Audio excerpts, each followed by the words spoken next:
Hey everybody, welcome back to this army list overview. Today I'm joined with Reece. Say hello, Reece. Hello, Reece. Oh, classic. We're going to go through his Tomb King's army. Should we go with that, or should we start again? Let's do it. Okay. I like it. Reece is a bit different to the ones we've done previously because... give us your background in wargaming, Reece. Not much. Not much at all. I did a fair amount of Games Workshop when I was in my teens, and by Games Workshop I mean I painted the models, and anytime anyone got me to play I'd cry.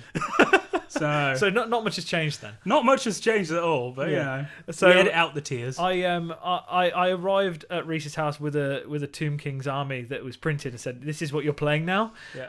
And we've managed to drag him along for some games. It was, "This is what you're playing now. Tell your wife that paint doesn't cost that much." that was the brief. Yeah. So we're going to jump straight into your army. So this is one you actually put together, your first proper attempt at making your list a little bit more competitive. Absolutely. But putting some stuff in that you like to play with. Yeah. So starting off with your Lord, we've got a Tomb King, who's your general. He's on a chariot, which is the Chariot of Fire, and he's got the Spear of Antioch. Yep. He's 275 points, so a bit pricey, but talk me through him and what he does. Actually, I'd say he's a bargain for what he does. The spear is because the first time we put together a list together, you said it was good, and I found out that it was. Does a fair amount of damage, especially on the charge. And the Chariot of Fire, also very, very fun with the impact hits, which obviously Tomb Kings, they're a little bit about chariots, so it felt like a good investment. So the Tomb King makes your chariot's core. They make the chariot's core, yeah. And that spear, it's classed as a normal spear, but also heals wounds back to your unit. Yeah. So every wound that you do, it heals back. So he's strength 5, so strength 6 on the charge. Yeah. Toughness 5. 4 wounds, weapon skill 6, so he's a bit of a beat stick. A little bit. But with the curse that comes with it, even if he's cannon fodder, he can do a little bit of damage. Yeah, he cursed back on somebody if they failed the leadership test. So he's pretty strong. Every time we've sort of got him into combat, he tends to do a lot of damage. The Chariot of Fire gives you, D6 impact hits, D6 plus 1 impact hits, and they're flaming. Yes, indeedly do. So yeah, I found that if I get charged with these chariots, they tend to just destroy everything. And with the magic, he can do some damage. Yeah, I find just going off on that bit, Tomb King magic is obviously quite interesting because I don't really get much choice. It has to be in a certain order. There's only a certain amount of things I can choose between. Mm-hmm. But where that could be a weakness, it could also be a strength of, because it has to go in a certain order, the other player will want to wait till them last stages. So yeah, it can kind of work. I like when you play your Tomb King, sometimes that movement spell that you get off, you've played quite well at stacking your Lich Priest nearby, so you might cast it first with the Tomb King to get him to move. If that doesn't go off, then you're going to move over to your Lich Priest, and then the other Lich Priest if the worst comes to worst. Yeah. So you can almost guarantee that you're going to get that charge off. Oh yeah, it's that Tomb King. I would use the phrase stubborn of he will move. Like I'm going to throw enough at it to make it happen.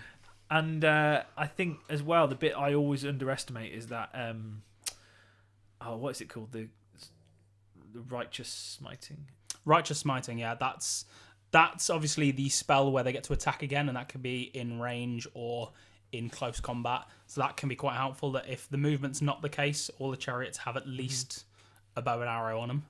Yeah, where I think we played a game once where you didn't take the chariots. You didn't take the Tomb King on the chariot. Yeah, and the chariots were great; they hit in, but if they don't win that first combat, then no, they just crumble and fall to bits. Whereas once you've got that Tomb King in there, yeah, for subsequent turns, he's still absolutely dominating in combat. Yeah, and they're allergic to cannons.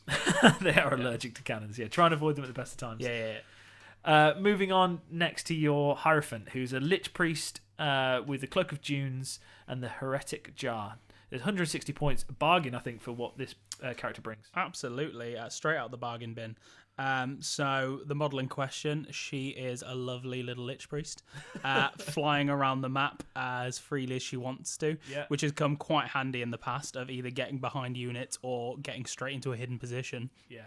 And then with that jar, like we said, getting that movement off or getting that extra attack, meaning that I can have one more magic phase from her. So she can cast an extra incantation. Oh yeah, and it's been so spicy sometimes. I think sometimes the problem is holding on to it for too long, but yeah, it can be spicy. I think that the Cloak of Dunes as well, being able to just jump around the field, especially as your Hierophant, as long as you watch out for a cheeky Heaven's Magic, something just zapping her, you can get out of trouble, but also jump in and support if you find that one side of your field is struggling. I think you did that in our last game where you jumped behind a unit of warriors and started buffing them up, and suddenly it started doing work. She always starts next to the rock lobber because that's where Pythagratep be.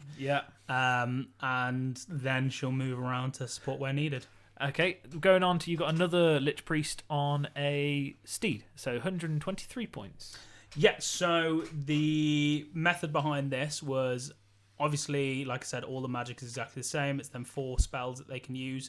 Having the Lich Priest mounted, as well as my Hierophant, means that I've got 2 Lich Priests on the map that can move quite freely. Yep. And I think there was one battle where I put that behind a set of chariots, which is risky if they get charged through, but it just means that there's another chance for that movement spell to go off. Yeah, and I like the idea that she is the Hierophant in training. Oh yeah. And you go from a horse and then you get the Cloak of Dunes. You need to get used to going quick if you've been undead for a while. You've got to. I mean, a cloak is fast, so let's start with a horse, even if it is a bit bony, and take it from there. Yeah.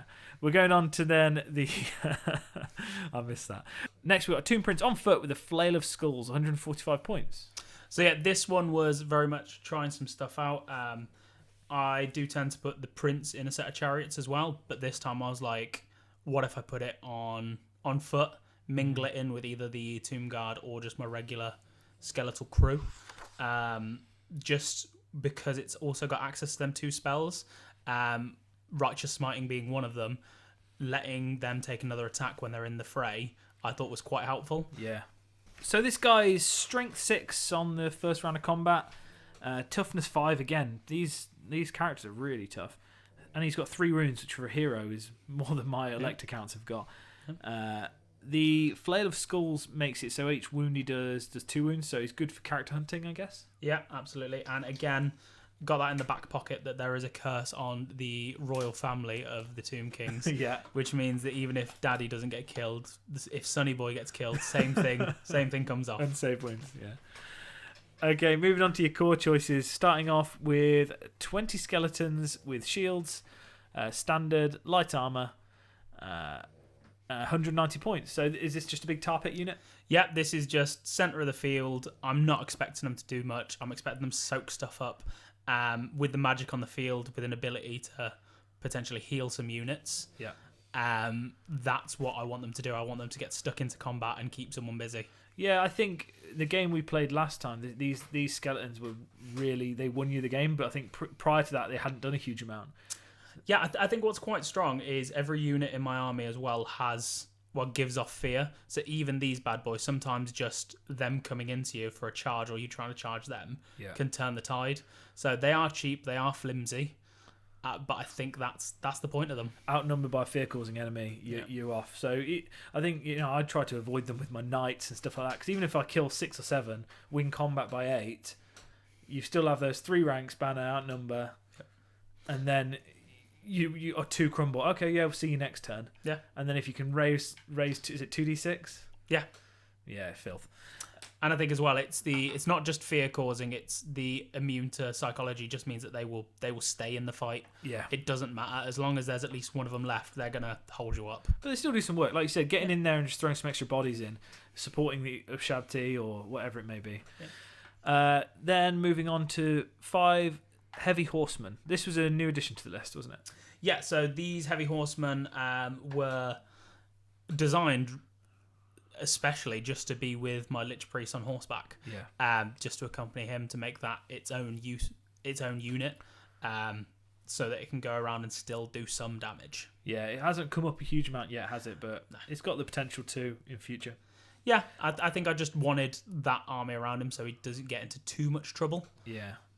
But yeah, hasn't done too much in. I think I preferred the light horsemen just because they were fast cav. Yeah. Getting into flank charging positions and stuff like that. But then again, I guess we're maybe making a decision too soon when they've probably not given them the full account of what they can do. Yeah, and every day's a school day. Let's, they might come up absolute aces in the next game. Yeah, there's still strength 4 on the charge with the spears. Yeah. But they don't have much armour to speak of, and the weapon skill 2. So they are still skeletons. But yeah. if they're going into a flank or something like that, they probably still could do some work. And still cause fear. Yeah. The real heavy hitting, the hammer to your anvil or the rest of your army is these 4 chariots which your king goes in. They've got a standard and the icon of the sacred eye. Talk me through them. So, the chariots, obviously, they are, like I mentioned earlier, the bread and butter. And the fact that there is a king in the army means that they are core units, where they'd usually be a little bit more rare. But he brings a bit of power with him. He brings a bit of reputation, brings them in. Obviously, on the charge, they're really strong. That +1 to hit, obviously, going into the charge, really, really strong. This is, unfortunately, because the chariots are clearly the lich pin of Tomb Kings, it means that everyone's always looking at them. So whenever I'm establishing the armies, it's all about putting other threats on the field so that they can do some work. Yeah. But if not, if everyone's focused on them, then it gives the other units a chance anyway. So I think they bring a threat regardless. I think I recall when I used to play back in the day, the Tomb King armies were always sort of 4 units of chariots that were just running around the field. But I do like that you've sort of got some big chunky units in the middle with the Tomb Guard, with the Ushabti, with all these things. It sort of adds to it. But I mean, don't get me wrong. If the printer gets going again and I get some more painting done, I'm willing to try an army of just chariots. Yeah, we'll have to give it a go. See what it does. Maybe there will be a ban on cannons. If you come up against a different list, But I think if anyone out there has experience playing Tomb Kings and has got a really good list and again, we're not looking for the strongest list, we're looking for one that's got a good theme, it's fun to play, and then we'll just see how it goes. And you know what, if you've got a tournament list or something that you think's really strong, it'd be interesting to see that, with Reece gaining experience in the army to carry on. Right, moving forward into the special choices, we've got a unit of 3 Ushabti. So the 3 Ushabti, first off, the models look sick as hell. I mean, have a look at them. That's really important. That's really important. I mean, what is it? A crocodile, a bird, and I can't remember the third one. Let's call him Larry. But they look cool. If we're getting them into combat, they are strong. They've got a decent amount of wounds each. Yeah.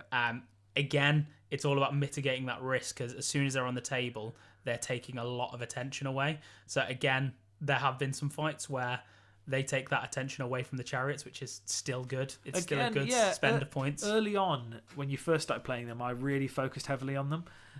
They are strength 6. They're only toughness 4, but they kind of sit in that ogres category. 3 attacks each, 3 wounds. Again, they're undead constructs. Now, at 65 points each, if they do draw the attention, that's great. And if they don't, I think they do stand a chance of, if they can get into somebody's flank, support that skeletal unit, they could probably do quite a lot of damage. Yeah, I think in our last fight, they were going alongside, I can't remember whether it was a skeletal unit or the Tomb Guard, but when they're going alongside someone else and they can hit in the flank, that's where they can really do. Or if you can get a charge off against some knights or something like that. Going on to the Tomb Guard, so 20 Tomb Guard, Musician Standard, and the Banner of the Undying Legion. Big chunk of points here, 283 points. It's points well spent. It is points well spent. First off, Tomb Guard, again, need to pat myself on the back, look sick. But second off, they are the meatiest boys I've got, and considering my whole army's made of skeletons, that's where we're at. And the Banner of the Undying Legion, especially with these, there is a rule in it where it heals this unit particularly better than anyone else. So having them take up in the middle of the field, taking up an army, really frustrating people, because you may kill 6 and they bring 4 back the next turn. Yeah. They will hold up a really strong army, and that's what they're there to do. And as far as heavy infantry goes, being strength 4, toughness 4, they've got killing blow. They do only have 1 attack, but they're light armor shield, and they're very sticky with still being undead. They stand up to to Chaos Warriors, to Saurus Guards, all sorts of stuff. And with the killing blow, you have to be really careful what heroes you're putting into them, because if you can just take out a hero one shot, it's really bad. Yeah, like I said, they're my favourite unit for just holding someone else up. If if you've got a unit that's really strong, this Tomb Guard unit will be the one that I want to send their way. Just they're going to do some damage, but also if they can just hold you up, keep healing every turn, job's a good one. Okay, going on to your favourite unit in the whole army. The one that's caused you to move on to a dwarf's army afterwards. Mm-hmm. But Pythagratep's special Screaming Skull catapult. Oh, this beauty. Matched with my amazing talent at guessing distances. Who knew that I had this in my locker? First off, love it. I tend to roll quite well with this, so the tide hasn't turned yet for me to hate it. It's never misfired, I swear, in any game we've ever played. Oh, one, but it wasn't a bad one. It got to try again after. Like, it wasn't bad. I think the closest someone's got to taking it off the field as well is getting rid of some of the crew. I think it tends to stand pretty strong, and me being quite smug and saying this will definitely turn it into a target in the next game. But I don't believe with this list I've paid for the upgrade of the Flaming Skulls. Yes. But it still does really strong. If it hits that unit, it can cause a panic check. It can take a decent amount. Yeah, one person dies, they take a panic check. Yeah.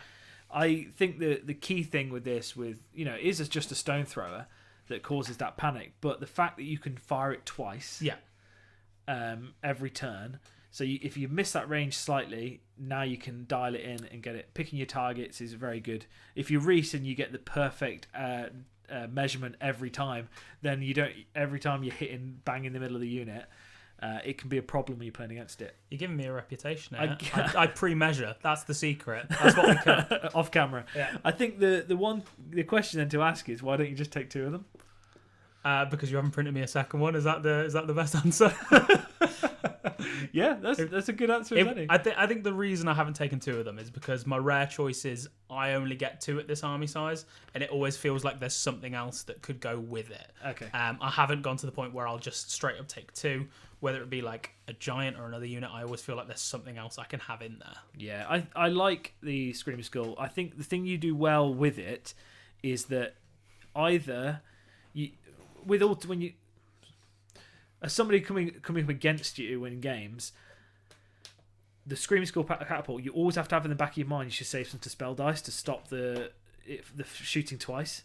Now, what that means is you often get off the righteous smiting, which means you get off your movement, which means you get those charges off. Or if I need to stop the charges, you're definitely firing twice. Yeah. So it's all about a game of what can I stop and what is going to be least impactful to me. And usually it's I'm going to hope that you misfire on the stone thrower, which means it usually does a lot of work. And as we said earlier, because my spells have to go in a certain order, there is, across the other side of the table, it's all about mitigating risks. And it's like, you'll probably let my banner get away with something because it's the first thing to go. Yeah. You'll probably let my prince get away with something. Then, depending on where the king is in his chariot, that's where you start questioning it. Mm-hmm. But I've still got both my lich priests to go at that point. Definitely. So I think it's just about a calculated risk from the other side. If you've stacked up a dispel scroll and you've got all the dice to roll, then you're good to go. Because I don't roll that many dice for my spells. But I guess the only other thing to do is, if I know in another list you've took a casket, and that's one that you kind of, especially in early turns where everything's facing forward, you need to stop it, otherwise it can really destroy, especially units that have got sort of like low model count.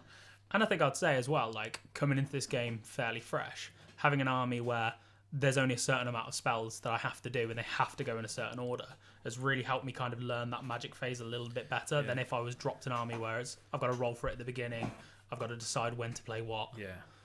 Going on to the last person in the unit, a bone giant. This guy... Barry the Bone Giant. Barry... He causes terror. He is a giant. He doesn't get any of the funky giant rules that you get in Orcs and Goblins or Chaos. Strength 6, toughness 5, large target. He does have Unstoppable Assault. So Unstoppable Assault, if I remember correctly, is that he will get a bit more spicy on the charge. So ideally, I want it to be within charge range and to have that go. Oh, so you get an additional attack for every unsaved wound that he causes. Yeah. Up until the last game we played, he didn't really do anything for me. He was just a big target in the middle of the field that costs a lot of points. But obviously learning to play a little bit better or getting a little bit more lucky with some rolls, he managed to get up the field and he had an impact in the last game. So he's changed my mind slightly about a Bone Giant because it is quite an expensive unit. Yeah, 220 points, but I think for you, Rule of Cool comes out. Yeah. Again, with this list, you're not trying to pick the strongest list in the world. You want to play with the stuff that you like and works, and it's quite rounded. But finishing up, I think the key thing to say, with the Tomb Kings in general, it's quite a finesse army that making those choices of casting spells, positioning, and setting yourself up to perform well is really where the skill level is. I think it's an easy army to learn, but a hard army to master. Yeah, and I'd say quite a lot of it comes down to it's not like completely written this way, but a lot of your tactics depends on the army that you put on the field. I think if I'm setting up with a lot of chariots, it's very clear what I'm going to do. If I'm setting up with not many chariots and something quite meaty in the middle, that's the route I'm going to go down. So I guess some of the disadvantages, you can look at the table and know what my tactic's going to be. Stopping it with the way that the magic phase is set up is a different game. Yeah, great. Awesome. Well, everybody, give us a shout what you think is the best Tomb King army you've ever played with. We're looking again for the most fun. We're looking for the one that's got maybe it's the most thematic. But stick it in the comments, let us know, and let us know what you think of Reece's list. Now, thanks for watching. Like, comment, subscribe, do all that good stuff, and we'll see you next time.